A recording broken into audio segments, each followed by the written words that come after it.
Hello guys, welcome back to a new tutorial. Today I'm going to be showing you guys 5 best lighting practices in Blender. So first we're going to go over 3-point lighting. So for those who don't know what 3-point lighting is, it is one of the best ways to light up your scene with only using 3 lights.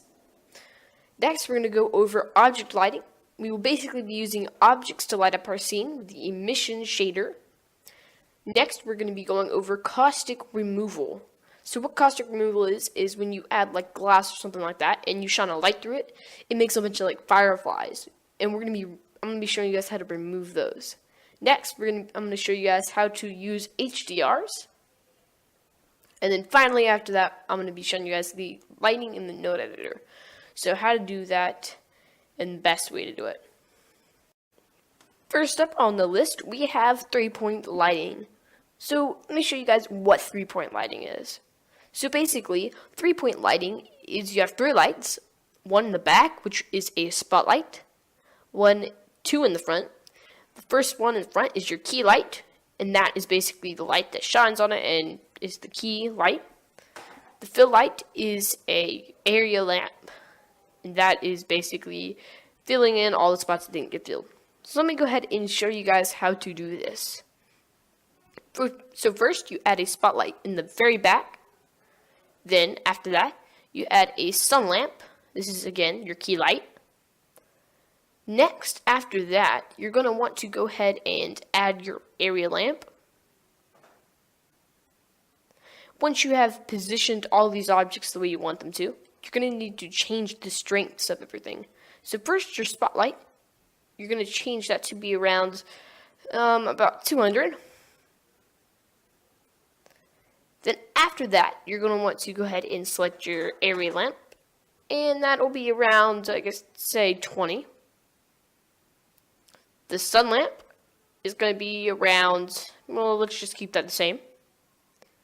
And now if you rendered this, of course, I turned off cast shadows, but you're going to want to turn that back on for the key light.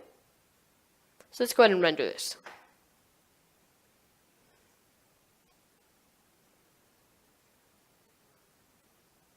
As you can see, this looks pretty good. So let's get on to the next thing. Okay, so next thing on the list is object lighting. So what is object lighting? Object lighting is basically you take an object and you give it an emission shader, and basically that emission shader makes it shine on whatever other object you have in the scene. So position your monkey and camera in the right position. So the monkey is going to be the thing that we're lighting up. Go ahead and add a plane, scale it up, and this is going to be our light. So in the material tab, give it a shader of emission.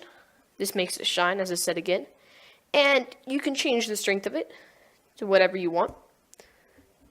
Duplicate it around the scene to where it shines from a bunch of different areas, sort of like 3-point lighting, and change the backlight to be a little bit less, and the 2 lights in the front to be about the same, kind of like the 3-point lighting.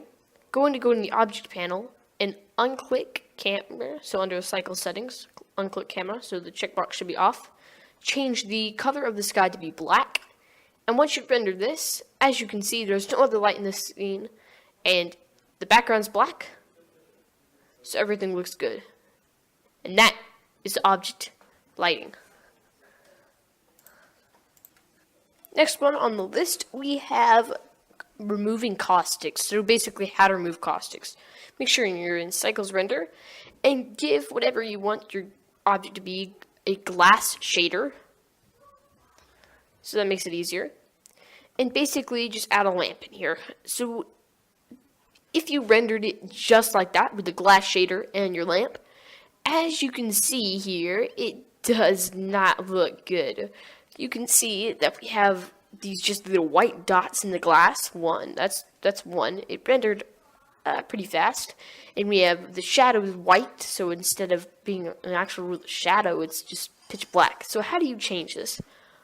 Under your light paths, make your cycles reflective caustics 0.06 and uncheck reflected caustics, And if you uncheck both of those, it will render a good bit slower, but as you can see here, once it renders,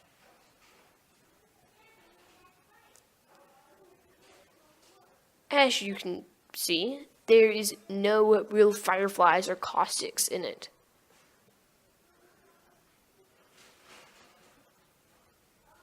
So this is the final render right here. And if you look, the shadow is now black instead of pure white. And it looks a lot better. Next up on the list, we have HDR Skyboxes, how to set that up. So you're going to go into the world settings, and the type of shader it is going to be an environment texture. Once you do that, you're going to open it up. So basically open up the image you're going to want to use, and I'm going to be using one of these right here. I'll put a link to all these in the description. So as you can see, I have multiple different HDRs. So there's the JPEG and then there's the actual HDR. I'm going to be using the actual HDR.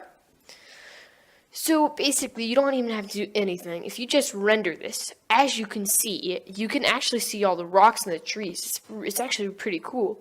So I'm going to position this camera into a different position to show you guys that it's just not an image. You can basically move the camera and you can see everything. So kind of like VR. As you can see, it's a log type image right there.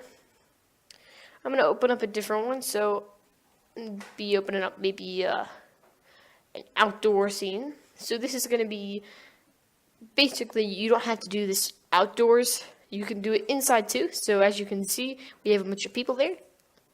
And now let's go ahead and move on to the next one. Last but not least, you have the brightening up the scene with the node editor. So basically what this is you're going to be going in the node editor and adding a bright contrast node. I will show you how to do that in a minute. But let's go ahead and make this cube a color is blue, and we're going to make the scene darker, maybe a little lighter. And then when you render this, as you can see, it's pretty dark. Now we want to brighten it up. So on the bottom left corner, you can drag a little piece out to open this up.